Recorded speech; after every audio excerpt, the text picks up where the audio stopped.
Hey guitar gang, how's it going? So today's fretboard fundamentals lesson, something I've been bashing people over the head with for a while now. Triads on the D, G and B strings. So if you are completely new to this concept, stick with me and have a go at it anyway, because I promise you it's going to help with your overall fretboard knowledge. These triad shapes are derived from the A, C and E major and minor chord shapes. So you'll know them as, your big bar chord shapes originating from the E and the A string, and of course the C shape that you can move around also. So these are just smaller versions of those that we're just going to play across the D, G and B strings. So there's a major shape, a minor shape and a diminished shape for each of these that we're going to learn. I've written all these out for you, so your first job, as with anything really, is to try to memorise it as best you can, so that when you come to actually play it, you've already learnt it, and then you're focusing more on the practice side of it rather than trying to recall, what shape comes next. And of course, if you're familiar with your major key chord construction, then you'll know what the order of the chords is already. So we have major, minor, minor, major, major, minor, diminished, and then we're back to the major again. So that will be the order for all of these. We're always going to start with chord number 1, the major, and work through that sequence. Again, don't worry if you're getting lost with the kind of theory, or if it sounds a bit complicated. What really matters is the sound, and I say this about a lot of theory concepts. Music theory is just an explanation of sound. That's what it is. It's not rules you have to follow. It is just an explanation of what you're playing. And I would rather that someone be able to hear that they've played a wrong note and correct it than understand a load of sort of music theory but not even be able to play an instrument. So it's more important that you hear what's happening. Major scale's got such a it's just in our DNA, isn't it? That very familiar, the do re mi sound. You'll know if you've hit a wrong note or if you've played a wrong chord eventually. But stick with it. Trust me. Again, it doesn't matter what kind of level you're on or what kind of level you think you're on. You can do this, I promise you. So we're going to start off by looking at our C shapes. C-shaped triads, or the D, G and B strings.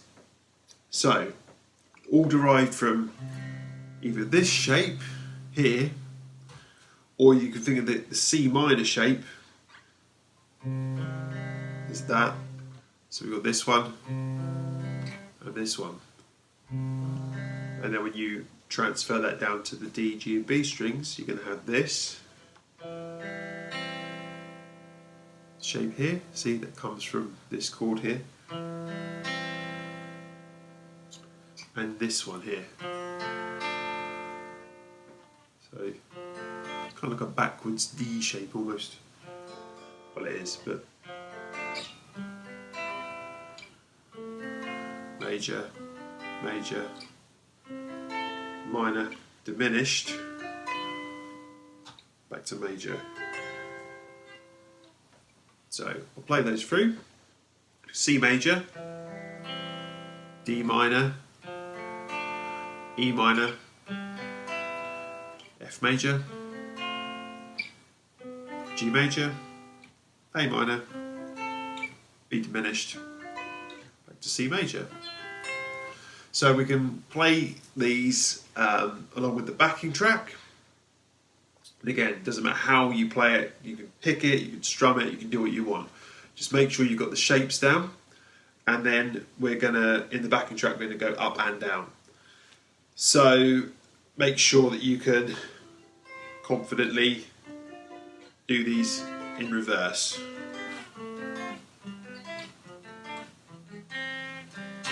like that. So we're going to do that for each of the different chord shapes. So that was the C shape. Let's take a look at the A shape. So we'd have A major, B minor,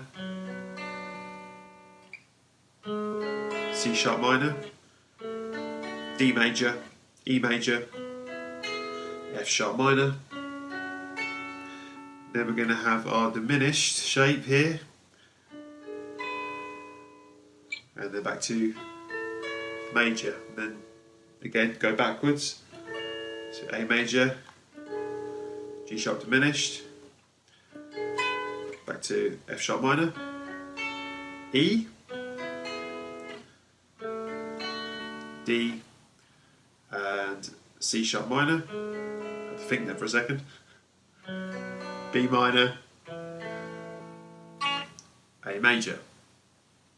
Those are the A shapes. We've got our E shape starting on E.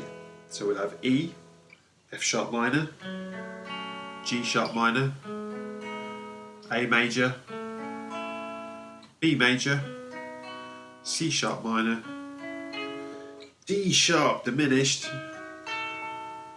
and then E. Going backwards.